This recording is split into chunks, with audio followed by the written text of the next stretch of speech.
Posso repassar para você uma pergunta que eu acho que é bem dentro do que você acabou de dizer. O Rogério Carvalho disse que ele tem a síndrome de ter medo de ganhar muito dinheiro. Ele disse ali que quando chega nos 100, ele para, ele volta, né? Então, começou a ganhar, aquele medo de Então, ganhar mais, ele, acredito que já vende a posição com medo de ganhar eu muito vou, eu dinheiro vou dar uma, eu vou dar uma boa né? notícia. Ou Eu vou perder, dar né? uma boa Medo notícia de para ele, perder, na então. verdade, né?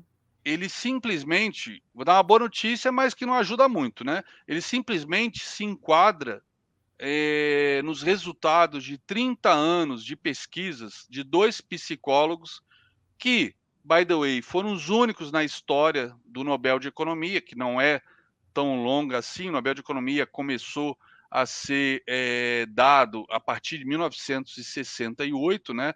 Enquanto os Nobéis, acho que é Nobéis ou Nobels, não sei, enfim. Enquanto Deve os ser no prêmios médio. Nobel, vamos falar de prêmios Nobel, começaram a ser dados para os físicos, para os médicos, no início do século XX, né? O de economia começou a ser dado em 68. Uhum. Então tem uma história curta, mas durante esse período todos os laureados são economistas, com exceção de dois, né, que é o Daniel Kahneman e o Tversky, né, que o Amos Tversky, que infelizmente já tinha morrido quando foi laureado. Então acaba que a fama ficou toda no colo do Daniel Kahneman. O Daniel Kahneman Nobel de Economia em 2002, psicólogo. Ele e o Amos passaram 30 anos estudando o comportamento dos investidores diante do mercado financeiro, diante do risco, ou fazendo exercícios não necessariamente com investidores, mas exercícios para provar o efeito manada. Tipo, uma pessoa parar numa esquina e ficar olhando para cima, parado. Sinal abre e fecha, ela não sai do lugar e fica olhando para cima. Daqui a pouco chega uma segunda, para e fica olhando, daqui a pouco uma terceira, daqui a pouco tem uma multidão olhando para cima, só que não tem nada lá em cima. Aquele cara que parou para ficar olhando para cima era um cara aí que o Daniel Kahneman contratou, combinou de fazer esse experimento. Então, o efeito manada do ser humano, né, é algo atávico há milênios. E no mercado financeiro isso é fatal, né? Então, ele fez esses estudos, 30 anos, e provou o quê? Que 90% dos investidores vão perder dinheiro para que 10% ganhem. Quando a gente fala do day trading por conta da alavancagem e também da ansiedade, da adrenalina, do cortisol, de todos esses hormônios, né, que são gerados quando você ganha, quando você perde, isso se torna muito pior. A gente chega a números como 98%. E são números que são divulgados aqui no Brasil e não só no Brasil. Quando o pessoal quer contestar, eu mesmo confirmo, lá nos Estados Unidos também. São números equivalentes. Então, qual é a razão disso, né? Desses números tão elevados? É o lado comportamental, como desse nosso. Qual é o nome dele? Rogério Rogério. Carvalho. Rogério, né? Rogério Carvalho. Rogério. Como ele falou, com 100 pontos ou 100 reais, ele realiza. Só que aí que está o problema. Se você pega um mercado em tendência, que você pode pegar 1.000 pontos, por que você vai sair com 100? Porque você sabe, você nunca vai acertar tudo, né? Todas as operações. Então, se você, por exemplo, perde em 10 operações, você perde 3. Se você perde, por exemplo, 150 pontos em cada uma, você perdeu 450, mas foram 3. E as outras 7 que você ganhou? Você pode ganhar 500 numa, 400 noutra, 1.000 em outra, 600 noutra, 1.200 em outra.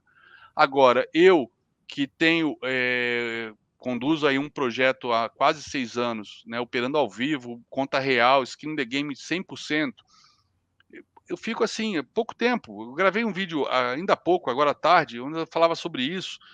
E eu comentava de pessoas que chegavam assim num dia ruim, que eu tomei 1 ou 2 stops operando, e o cara falava: "Caramba, devolvi o ganho do ano, do ano".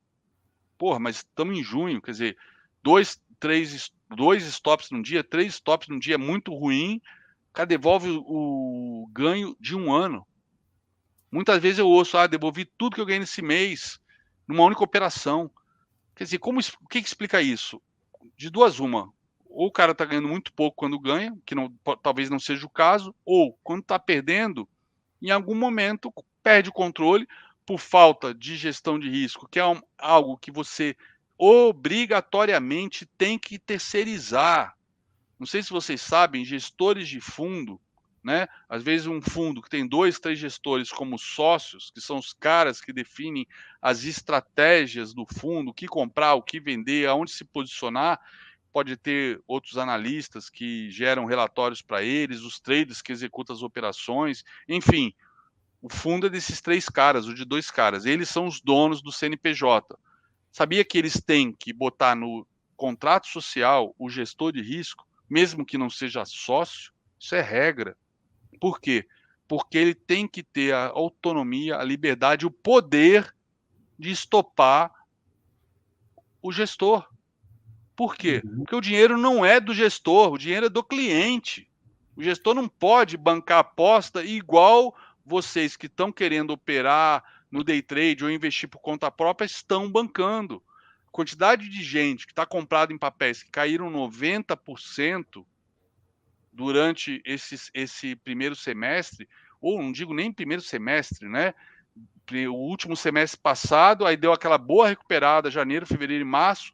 1º de abril fez topo, voltou a cair, e nego fazendo preço médio nessa subida para ver se recuperava o prejuízo do último semestre passado. Aí volta a cair tudo, continua fazendo preço médio. Tem papéis aí que eu passei até para alguns amigos meus que já deram 100% de alta, 100% de alta, 80% de alta. Só que para quem está comprado lá no topo, que não usou stop e não tinha uma estratégia de longo prazo, pensando em dividendos, ou seja, apesar de na cabeça dele ele estar comprando fundamentos, ele está comprando empresas de growth, empresas que fizeram IPO, empresas que têm promessa de multiplicar por 100, por 10 o seu valor de mercado. Ou seja, eles não estão investindo em valor, eles estão investindo eles estão especulando. Só que na cabeça deles eles estão investindo. E aí começa a cair, não quer estopar. Perdeu 90%. Papel sobe 100%. Para quem está operando esse movimento, nossa, você dobrou aquela, não o capital, porque ninguém é louco de botar tudo numa operação, mas você dobrou aquele percentual do seu capital que se arriscou nessa operação. E para esses caras que muitos estão 50%, 60% da carteira nesse papel, porque vieram fazendo preço médio, sobe 100%. Cara, a perda deles, que era de 95%, passa a ser de 90%, melhora um pouquinho, não muda nada. Porque para uma queda de 90%, o papel tem que subir 900%, 100%, 80% nesse rally que eu acredito que é um rally de bear market. Bear market não acabou, é um rally de bear market, né? Como a gente teve nos Estados Unidos, a gente também está tendo aqui. Fica na ilusão de que vai subir 900% para recuperar, voltar ao ponto zero. Quer dizer, é isso que faz com que 90% perca, porque o mercado é cíclico, ele tem os bull markets e tem os bear Uhum. markets. Só que normalmente a galera, né, os amadores entram nos bull markets no final, né, e fazem preço médio ao longo do bear market, até que uma hora, não aguentando mais tanta dor, tanto sofrimento, estopam no fundo e por acaso o mercado volta. Talvez não os papéis que eles compraram, principalmente IPOs, a maioria de IPOs nunca mais voltam, né? Alguns IPOs que não têm fundamentos voltam para o seu valor de lançamento, onde os caras compraram achando que o papel ia dobrar. Às vezes até dobra na semana seguinte ao IPO, no mês seguinte, mas normalmente os IPOs sempre acontecem em final de ciclo, quando tem IPO de tudo que você possa imaginar, né? Acontece final de ciclo quando o juros está muito baixo, todo mundo está indo para a bolsa, todo mundo está falando, está ganhando dinheiro na bolsa, todo mundo sabe que o dinheiro é farto, a liquidez é enorme, os IPOs são feitos aos montes, mas a maioria não sobrevive. Vide o estouro da bolha, para não citar nenhum caso brasileiro, estouro da bolha de 2000. Mas temos aí a Amazon, temos o Google, fizeram IPOs um pouco antes do estouro da bolha. Hoje estão entre as 5 empresas mais valiosas do planeta. E todo mundo acha que está comprando a próxima Amazon. Mas o pessoal tem que lembrar que para cada Amazon, teve outras 10 mil que fizeram IPO quebraram, que viraram pó. Então, você acertar qual é a próxima Amazon, pô, se souber, me manda um e-mail, por favor, dizendo. Porque eu não tenho a mínima ideia de qual é a próxima Amazon, a próxima Microsoft, o próximo Google, a próxima, enfim, empresa aí que vai multiplicar. A próxima Magalu, né? Todo mundo sonhou nos últimos anos em acertar a próxima Magalu. Inclusive, essa Magalu foi aqui, eu dei de exemplo agora, que caiu mais de 90% do seu topo, mas por questão pelo uso de análise técnica e Fibonacci, vocês podem até acompanhar nos meus programas, no meu canal, é só procurar Hugo de Wall Street no YouTube. Eu cravei o fundo da Magalu, não digo que eu dei call de compra, porque eu não dou call para ninguém. Quem dá call, né, quem dá dinheiro é pai e mãe, tá? Eu não sou pai e mãe de ninguém, não sou caixa eletrônico. Eu ensino as pessoas a operarem. Mas a Magalu, no dia que cravou o último alvo que eu tinha de baixa, inclusive ela abriu caindo, e no mesmo dia ela reverteu aquela queda e fechou com 11% de alta. De lá para cá, tem sido só alegria.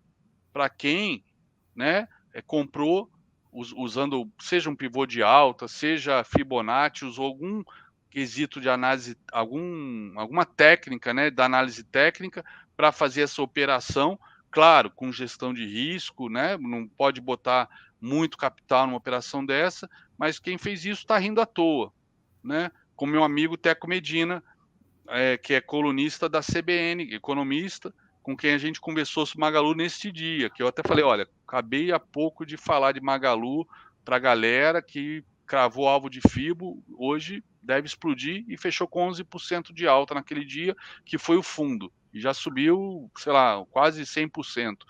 André, Então, para quem André, perdeu 90% de capital, isso não quer dizer nada, não ajuda em nada, né? Pelo contrário, infla demais esperança, e se de repente o bear market, né, se confirmar, voltar uma perna de baixa, até por conta das incertezas que a gente vive, esses 100% vão embora, aqueles 90% voltam a aumentar o prejuízo, ou seja, é o comportamento esperado de todo trader amador, né? E é isso que a FIA desenvolve nesse curso de pós-graduação, é formar profissionais, né, para serem operadores do mercado financeiro. E quando eu falo isso nas redes sociais, eu apanho tanto, né, porque eu bato tanto nessa galerinha que vende curso e na galerinha que compra esses cursos acreditando que vai ser um trader com R$ 500 na conta, e eu falo, não, é impossível você conseguir. Então o vídeo que eu gravei hoje, vou dar até um spoiler, deve ir ao ar nos próximos dias, onde eu falei, ok, eu me rendo, todo mundo quer ser trader com R$ 500, deixa eu ensinar como aprender a operar com R$ 500, mas bota na cabeça uma coisa, você não vai ser trader com R$ 500. Quando você fala ser trader, eu imagino que seja ser um trader o quê? Profissional. Ou seja, você vai se sustentar, tirar o teu salário dessa atividade. Nesse caso é impossível isso dar certo. É impossível. Por quê? Porque você precisa de muito tempo para se profissionalizar, para realmente, entre aspas, viver de trade. Então, quando eu falo que precisa ter muita grana para ser day trade, para ser day trader, no outro dia um cara no Instagram não, no meu programa de Morning Call, ele comentou, então você está dizendo que um pobre não pode ser day trader. Eu falei, bicho, por incrível que pareça, num país que a gente vive hoje, para quem é pobre, talvez essa seja a melhor opção profissional para realmente ganhar dinheiro a longo prazo. Agora, é uma profissão como qualquer outra. Ou seja, eu sempre comparei muito com medicina, com engenharia, com direito, onde você tem que estudar 5, 6 anos e você vai começar lá embaixo na carreira e vai ascendendo ao longo do tempo baseado no seu esforço. Agora, dizer que é impossível ser médico, é impossível ser engenheiro, é uma mentira.